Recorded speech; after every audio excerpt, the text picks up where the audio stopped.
Pimpinan Pusat Jam'iyatul Qurra wal Hufadz Nahdlatul Ulama PPJKHNU akan menggelar Kongres ke-6 pada tanggal 26 hingga 28 Juni 2024 di Pesantren Sains Tebu Ireng, Jombang, Jawa Timur. Kongres yang mengusung tema transformasi pendidikan dan dakwah Al-Quran di era digital menyongsong Indonesia Emas tersebut rencananya akan dibuka oleh Presiden Republik Indonesia Joko Widodo. Ketua Panitia Kongres ke-6 PPJKHNU, Kiai Haji Jazim Hamidi, menerangkan hingga saat ini panitia tengah merampungkan seluruh persiapan fasilitas kongres. Ia melanjutkan alasan dipilihnya pesantren Tebu Ireng sebagai lokasi kongres. Selain sebagai sentral NU, Tebu Ireng juga menjadi tempat yang sakral bagi JKHNU. Tebu Ireng itu kan sentral ya. Di situ ada pendiri Nahdlatul Ulama. Mbah Hasyim Asy'ari. Kemudian di situ juga ada Bapak Demokrasi Indonesia Kiai Haji Abdurrahman Wahid. Yang tidak kalah pentingnya lagi yang berkaitan dengan JKH adalah di situ dimakamkan juga abahnya, bapaknya Kiai Abdurrahman Wahid, Gusdur. Namanya Kiai Haji Abdul Wahid Hasyim.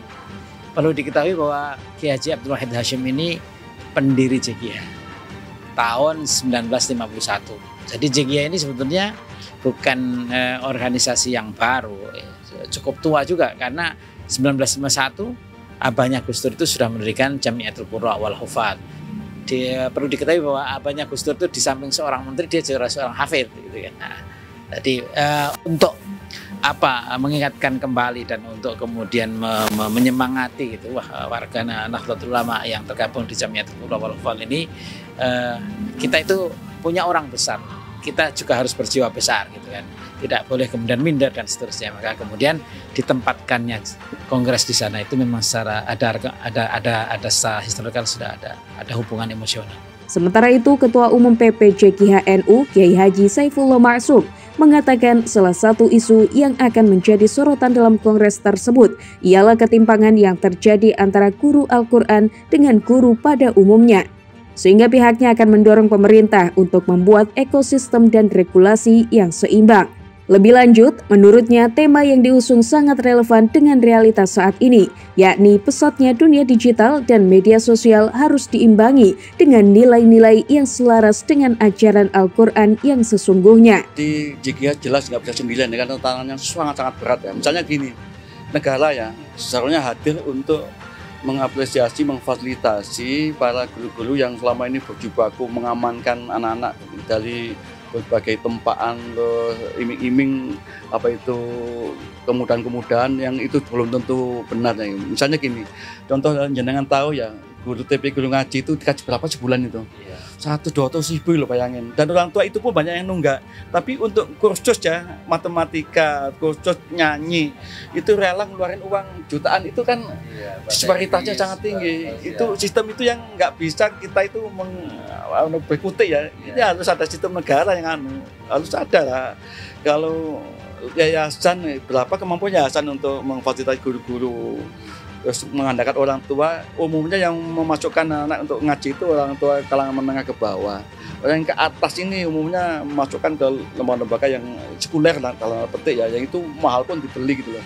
Nah ini penyadaran itu, JKH jelas gak bisa sama sendirian, perlu masyarakat harus diedukasi dan itu negara yang punya otoritas untuk bikin ekosistem ya supaya ada regulasinya, ada fasilitasi. Selama nggak begitu, misalnya kalau untuk memfasilitasi atau katakanlah kue APBN loh, kalau dipakai untuk guru ngaji itu nggak sampai triliunan loh, nggak sampai puluhan triliun, 1 triliun aja katakanlah tiap tahun itu sudah makmur dan sudah akan lebih maksimal mendidik anak-anak kita semuanya itu dan akan menjamin nggak ada lagi pilihan-pilihan yang ke tempat-tempat lain yang tidak tanggung jawabannya ya. Ini contoh kecil lah, bahwa negara belum sepenuhnya hadir, hanya sekedar negara itu paling ya mengawasi terus. Apalagi ya TPK itu setahu saya di guru-gurunya itu hanya dibantu ketika COVID. Sebagai informasi, kongres tersebut akan digelar dengan sejumlah agenda. Di antaranya, tanggal 26 Juni akan digelar seminar yang menghadirkan para pakar, yaitu Guru Besar Monsah University Australia, Profesor Dr. Kiai Haji Nadir Shah Hussein, pakar IT Dr. Ainun Najib, dan pakar Al-Quran dari Tebuireng Dr. Kiai Haji Mustain Syafi'i. Kemudian pada tanggal 27 Juni akan dilaksanakan Bahsul Masail Qur'aniyah yang akan membahas materi belajar Al-Quran secara online dan melakukan Al-Quran dengan Naghom Nusantara. Ada juga agenda penghargaan kepada 7 ulama dan 7 lembaga yang berjasa dalam bidang Al-Quran. Lalu kongres akan disemarakan juga oleh Haflah Tilawatil Quran oleh Qori Internasional, Nasyid, serta bazar berbagai produk karya pengurus dan anggota JKHNU. TVNU melaporkan.